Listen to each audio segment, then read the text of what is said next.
Hello, I am Jaipur and today I am appearing for the Grade 2 Speech and Drama Digital Trinity exam. Are you ready for task 1, which is the prose, titled The Giraffe and the Pelly and Me? Yes. Start.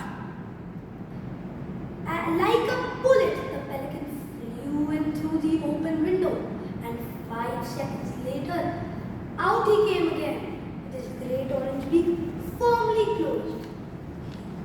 He landed on the lawn beside the Duke. A tremendous banging noise was coming from the inside of the pelican's beak. "He's got him! Pelly's got the burglar in his beak!" shouted the Duke. Suddenly, he pulled the handle of his walking stick upwards and out of the hollow instead of the stick itself.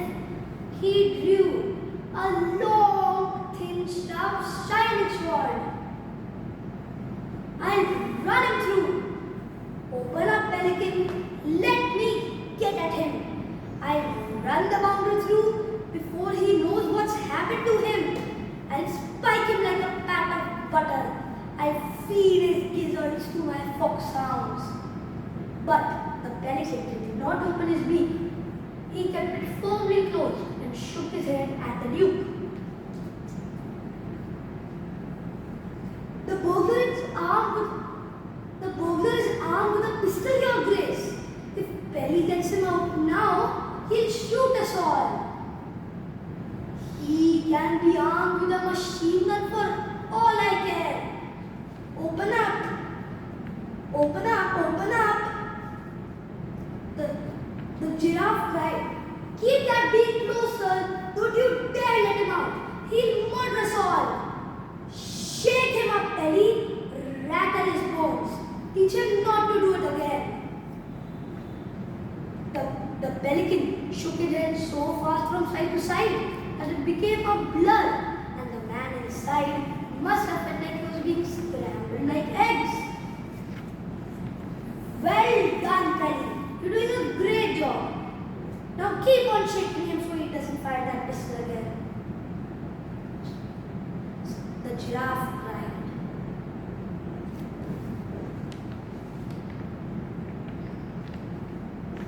Are you ready for task 2, the poem, titled Sick?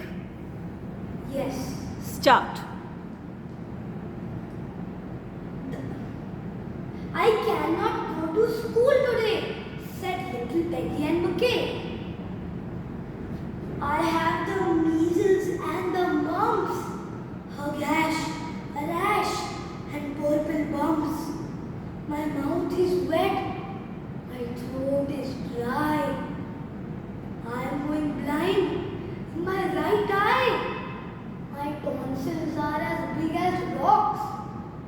I have counted 16 chicken pox, and there's one more. That's 17. Don't you think my face looks green? My leg is cut. My eyes are blue. It might be instamatic flu. I cough and sneeze, achoo, and gasp and choke. I am sure my left leg is broke. My hip hurts when I move my chin. My belly button's caving in. My back is wrenched. My ankle sprained. My appendix pains each time it rains. My nose is cold. My toes are numb. I have a sliver in my thumb. My neck is stiff. My voice is weak. I hardly whisper when I speak. My tongue is filling up my mouth. I think my head is falling out. My elbows bent. My spine ain't straight. My temperature is 108. My brain is shrunk. I cannot hear. I have a hole inside my ear. I have a hanging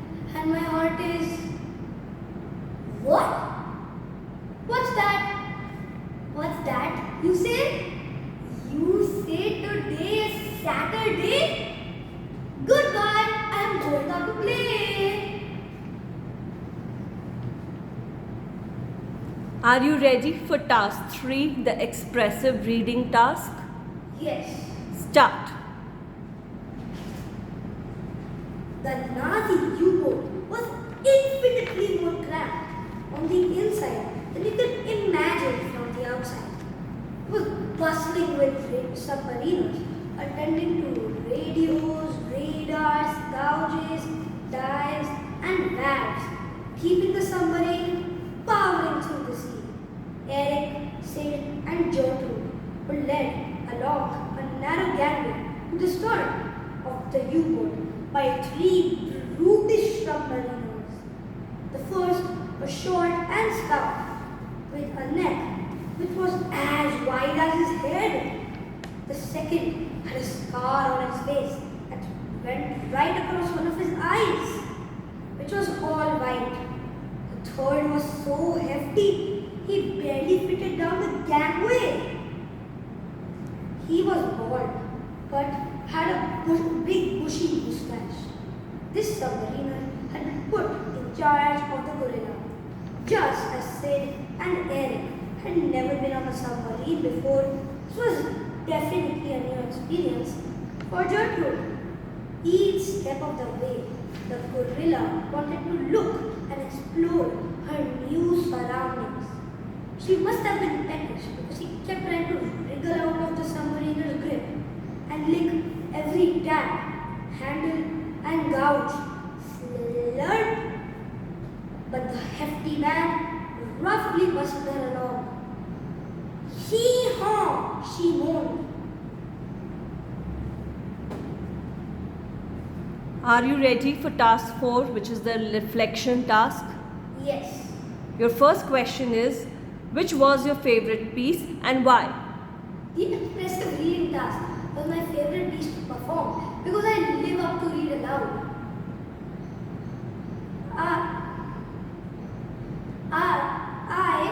The code name Bananas was interesting and engaging. Lots of ups and downs, kept making me guess the next event. It was engaging. It was suspenseful and intriguing. It was suspenseful and intriguing.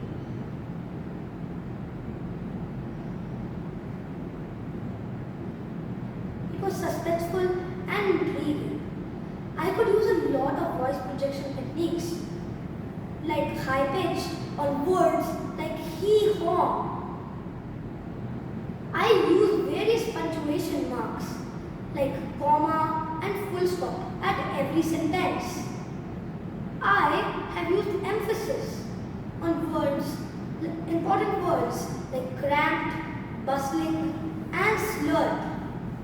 I have also given facial expressions, and the sentence, the first was short and stout, and slurred through slurred in my tongue. It made the passage interesting to read aloud and express it well. I totally enjoyed it. Your second question is, what do you think makes a good story? According to me, a good story is one which has characters with different personalities, a setting with enough details for the reader to imagine the venue. A good story must have a plot which has ups and downs and twists in the story. A story that the reader is hooked up till the end and keeps on guessing what would happen in the next event. Most importantly, adventure and exemplary display of emotions makes the reader feel similar emotions. At the end, a good story must have a happy and resonating ending so that you feel good. All of these qualities have been mentioned in the story The Giraffe and the Perry and Me, from where I have performed a part in the prose section. How did you use your voice and body to tell the story of one of your pieces? In my second favorite piece, my poem, I have have used high pitch with a worrisome tone to show my disability to go to school because of the character Peggy and McKay's sickness. She was not actually sick, she's pretending to be one with various hand movements. For example, I touched my throat for tonsils. I touched my bumps for purple bumps. And I have also touched my hands for the 16th and 17th chicken pox. At the end, I have shown how Peggy was suddenly alright when she heard the news that today was Saturday. I have also tried to create a parent by looking diagonally, so that the conversation is evident between the parent and the child.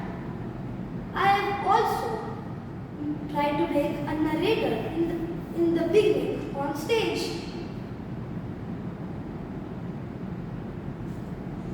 Thank you.